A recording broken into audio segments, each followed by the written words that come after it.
Salutations, Stones Nation. Welcome back to the show. And today, he's reviewing Bohemian Rhapsody, the music biopic about Queen. And how was it? Well, first I have to ask, is this reality or just a fantasy? Okay, sorry. We'll rock you later. Got to do these things. It was very good. It's you start to follow Freddie Mercury before he joins Queen, and you see a lot of his upbringing, which was very strict, foreign-born. I mean, his parents were Zoroastrian. I don't even know what that is. And so his flamboyant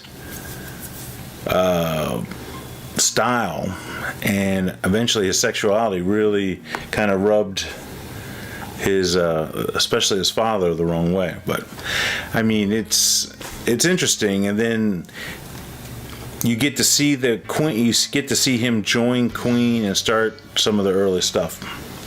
Now, how was the music? The music had to be spot on. And was the music original music, or was it a little mix of everything, kind of? Now, by original, you mean like, did they the take actual it from the soundtrack, lip syncing it, or did they kind of like sing a little bit of their own, mix it with the original? Well, it seems to have been a mix. They used some of Rami Malek's actual voice, some actual music from Freddie, and then a sound-alike guy, which was a little startling when I heard that part, because I mean, we have a lot of videotape of Freddie Mercury, and so I don't know why they needed that. But so it was very authentic. They filmed it, the concert scenes, very well. But I also like the way they showed they'll show a lot of practice scenes, and when these guys were improvising, they were very big on originality, and that's why their music is so, I think, stands the test of time. Definitely. I mean, come on, who doesn't know at least one song from Queen? Someone, young teens, young adults, someone else. It's funny, you may actually learn some songs that you knew and just didn't realize was Queen. But they were very big, and they didn't want to fall into a formula. So like a Daryl Hall and John Oates, where you sound the same every single time. They fought against it, and that put them at odds a couple of times with record labels, because record labels wanted things they knew would sell, and they wanted nice, short, catchy songs, not experimental,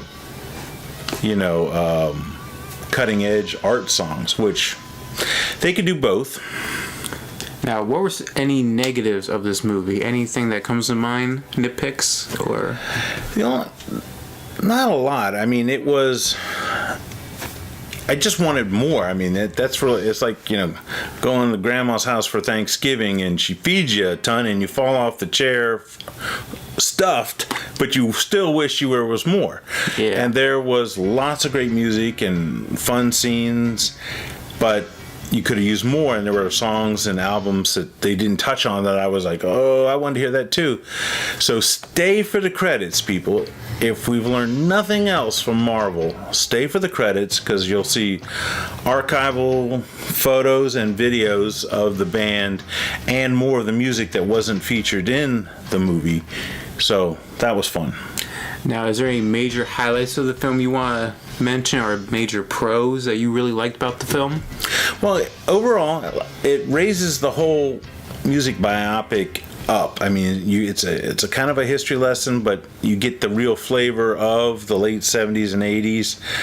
And the way they filmed the concert, especially the one at the big one, Live Aid, they filmed it in such a way with moving cameras and things that it felt like, I remember that concert, and it felt like watching that concert again, except you were closer, you were on stage, and you could feel the 100,000 people in Wembley Stadium, and they were performing for 1.5 billion people in the world. They think it was they had 13 satellites broadcasting.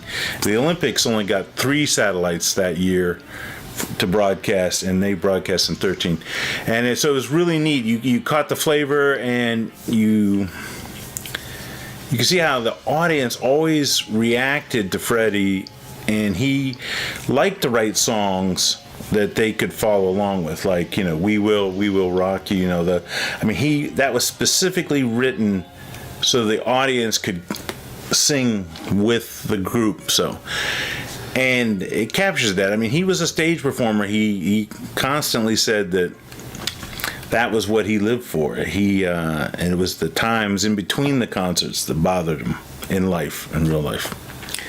And so I'm guessing this is a recommendation from you, no matter what, to go see this movie, because all I'm hearing is praise.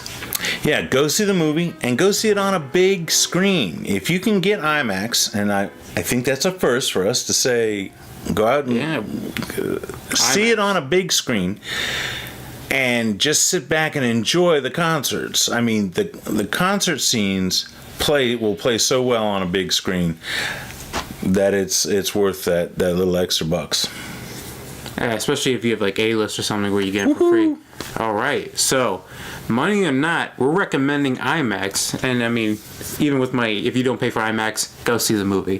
That's what we're trying to tell you. Yep, great cast, great casting, great music. You'll learn a lot, and it's fun to watch as they develop. So it was good. Alright guys, if you enjoyed the review, drop a like. If you disliked the review, drop a dislike. Let us know why in the comments, and let us know, do you plan on seeing this movie? You not care to see this movie at all? You love Queen? You don't even know who Queen is? Let us know in the comments. Or what is your favorite Queen song? That's another good thing you put in the comments. We want to know your favorite. So hit subscribe and hit the bell notification so you'll find out when we do our next reviews. You can also follow us on Instagram and Twitter at Jones Boys Review. Yeah. And find out what's going on. That's right. And until then, guys, adios nation. Peace.